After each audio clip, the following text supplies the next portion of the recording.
सभी देवियों, सज्जनों और संस्कृत प्रेमी विद्यार्थियों का भाषा अध्यापक विपिन कोठारी अपने YouTube चैनल में हार्दिक अभिनंदन करता है। आज मैं उपस्थित हुआ आपकी सेवा में शेमुसी द्वितीय भाग अर्थात शेमुसी, जो कि उत्तराखंड बोर्ड की कक्षा 10 की पाठ्य पुस्तिका है संस्कृत की, उसका प्रथम पाठ शुचि पर्यावरण। ठीक है, तो ये एक पद्यात्मक एक कविता ही समझ लीजिए संस्कृत की, और आज हम इसका अनुवाद और अभ्यास सीखने का प्रयास करेंगे। तो देखिए पहले इसका उच्चारण कैसे करना है।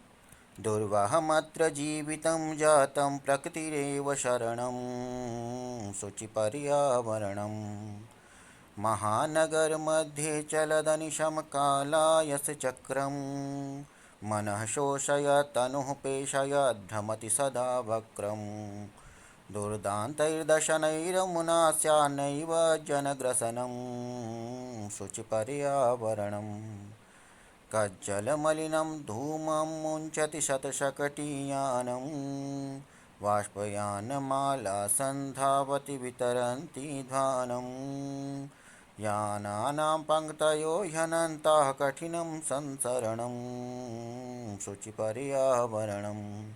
तो इस तरीके से तो इसको बच्चों गाया जाना है, और अब हम इसका अनुवाद सीखने का प्रयास करते हैं। पद्य लगभग इसी प्रकार से, इसी धुन से चलते हैं। तो दुर्वहम अत्र जीवितम जातम प्रकृति ही एव शरणम।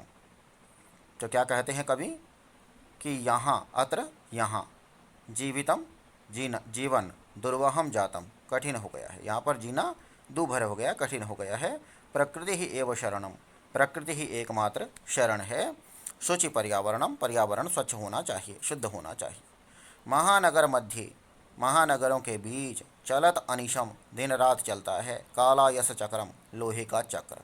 लोहे का चक्र मशीनों के लिए कह दिया गया है, क्योंकि मशीनें अधिकांश लोहे के चक्रों से ही बनी होती हैं, लोहे के पहियों से। तो क्या कहता है कि महानगरों के बीच दिन रात लोहे का पहिया घूमता रहता है।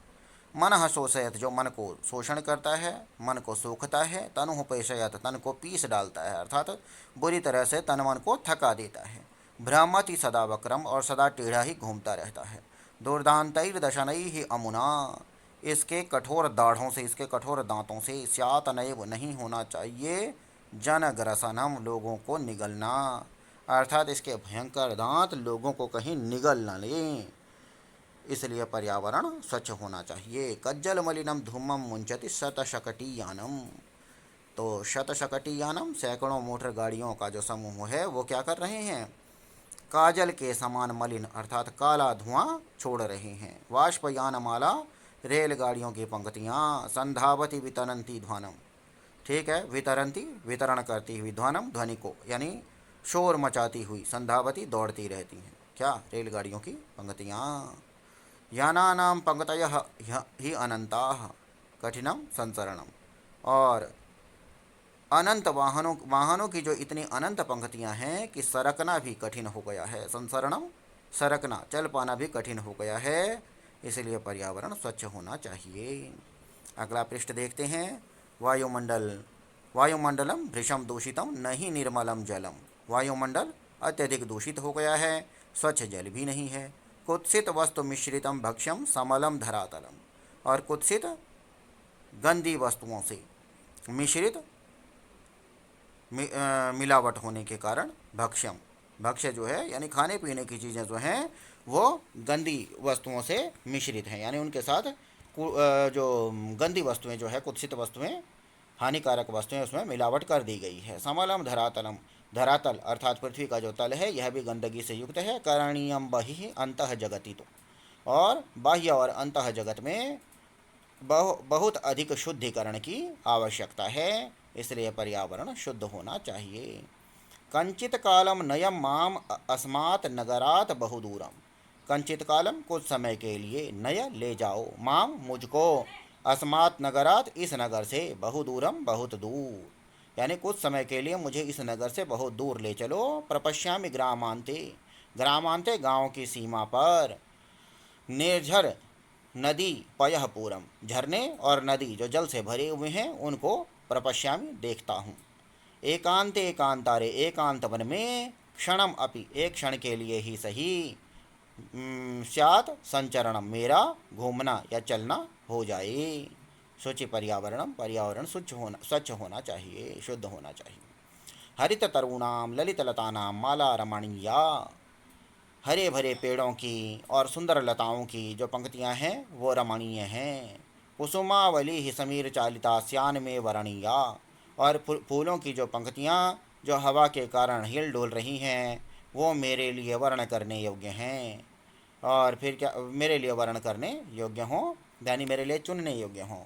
नव मालिका रसालम मिलिता, जहाँ पर रसालम अर्थात आम से नव मालिका लता मिल रही है वहाँ पर मेरा रुचिपूर्वक संगमन गमन होना चाहिए। वहाँ पर मेरा रुचिपूर्वक गमन होना चाहिए, पर्यावरण स्वच्छ होना चाहिए। अयि चल बंधो खगकुल कलरव गुंजित वन देशम पुर कलरव संभ्रमित जनेभ्यो धृत सुख संदेशम चाकचिक्य जालम नो कुरिया जीवित रसहरणम शुचि पर्यावरणम। तो क्या कहते हैं कि हे बंधु चलो, कहाँ? खगकुल कलरव गुंजित वन देशम, खगकुल पक्षियों के समूह से, खग का मतलब पक्षी, ख का मतलब खाली स्थान और ग का मतलब गमन करना। तो खाली स्थान में अर्थात आकाश में जो गमन करते हैं वो पक्षी हैं। तो हे बंधु चलो, पक्षियों के कलरव के कारण गुंजित हुए वन प्रदेश में चल पड़ो।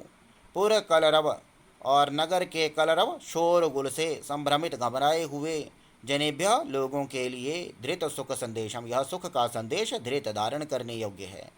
कौन सा सुख का संदेश? कि हे बंधु पक्षियों से गुंजित वन प्रदेश में कुछ समय के लिए चलो।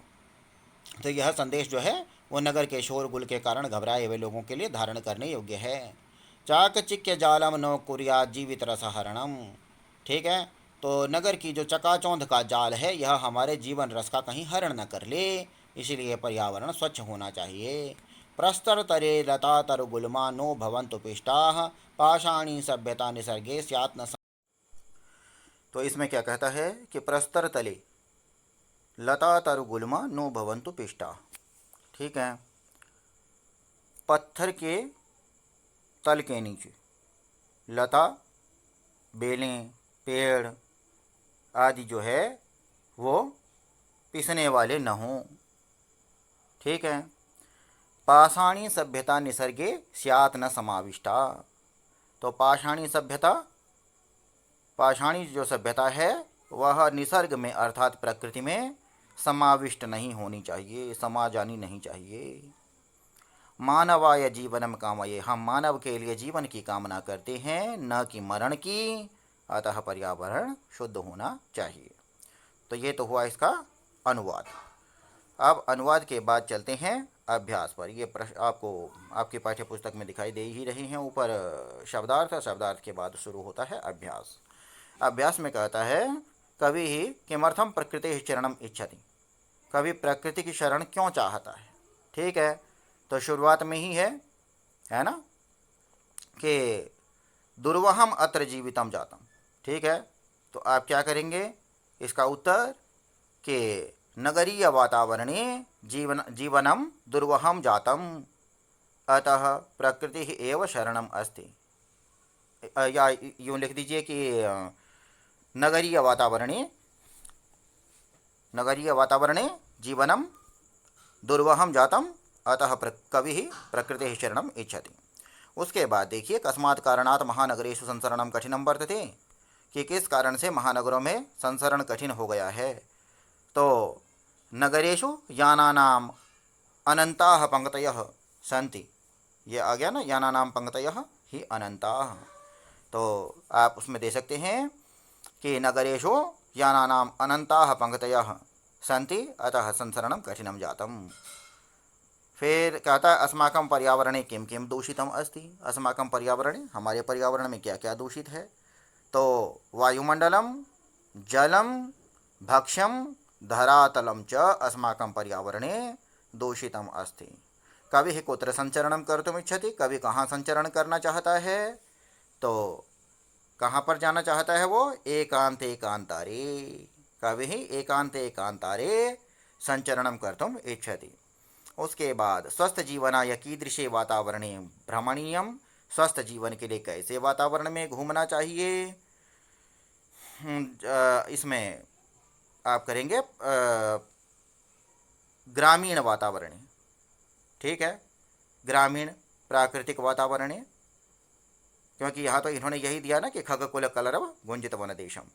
ठीक है, तो ये भी दे सकते हैं कि तो स्वस्थ जीवनाय खगकुल कलरव गुंजित वन प्रदेशे स्वच्छ पर्यावरणे अथवा ग्रामीण वातावरणे भ्रमणीयम। आगे कहता अंतिम पद्यांशे कवि का कामना अस्ति। अंतिम पद्यांश में कवि की क्या कामना है, तो कवि क्या कहता है, अंतिम पद्यांशे कवि कामना अस्ति यत् पाषाणी सभ्यता निसर्गे समाविष्टा न स्यात्। पाषाणी सभ्यता जो है वो निसर्ग में, प्रकृति में समाविष्ट नहीं होनी चाहिए। अब प्रकृति ही धन एव बराबर प्रकृतिरेव स्यात् धन न धन एव स्यात् नैव, और उसके बाद आ गया ही धन अनंताः ह्यनंताः। उसके बाद बहि धन अंतः जगति, ये किसी बच्चे की पुस्तक है तो उन्होंने लिखा भी है ये, तो बहिरंतर जगति हो जाएगा। उसके बाद क्या कहता, असमात धन नगरात, तो असमान नगरात बन जाएगा। सम धन चरणम संचरणम, धूमम मुंचति धूमम मुंचति। ठीक है, यानी कि जो बीच वाला म है यह विसर्ग अनुस्वार बन जाएगा।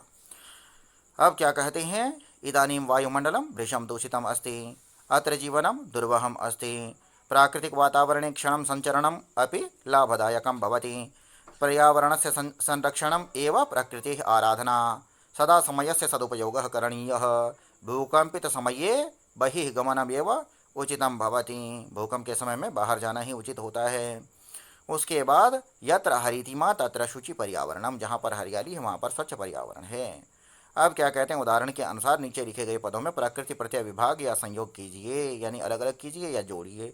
तो प्रकृति बन गया प्रधन कृ धन 3 प्रत्यय, तो 3 में से ती बचेगा, तो इस प्रकार ये बन गया प्रकृति। उसके बाद धन श्री धन त धन टा बराबर निश्रिता, क्योंकि त में से त बचता है और टाप में से आ बचता है। उसके बाद दोष धन त बराबर दूषितम, उसके बाद कृ धन अनियर बराबर करणीयम, फिर आप लिखेंगे भक्ष धातु धन यत प्रत्यय बराबर भक्ष्यम, रम धन अनियर धन टाप, अनियर में से अनिय बचेगा, टाप में से आ बचेगा, रमणीय बन जाएगा।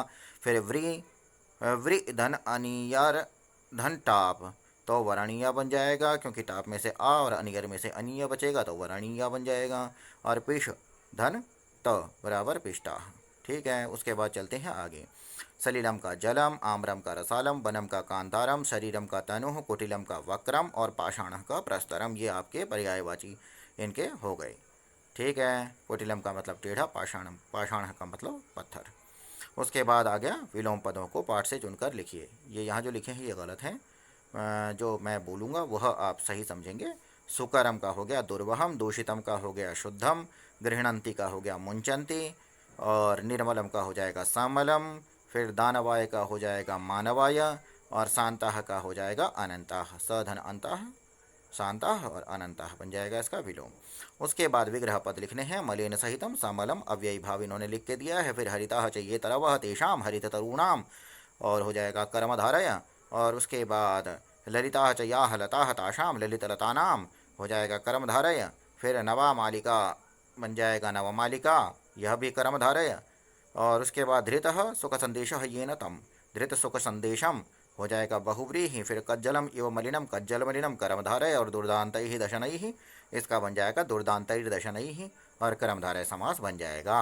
रेखांकित पदों का आधार बनाकर प्रश्न निर्माण कीजिए। शकटियानम कज्जल मलिनम धूमम मुंचति, प्रश्नवाचक बनाने के लिए आप पूर्ण विराम को हटा के प्रश्नवाचक लगाएंगे, और कज्जल मलिनम के स्थान पर लिख देंगे कीदृशम, पक्षिणाम के स्थान पर केशाम, लता तरुगुल्माह के स्थान पर के, और महानगरेशु के स्थान पर केशु, और प्रकृत्याः के स्थान पर कस्याः सन्निधौ वास्तविकं सुखम विद्यते।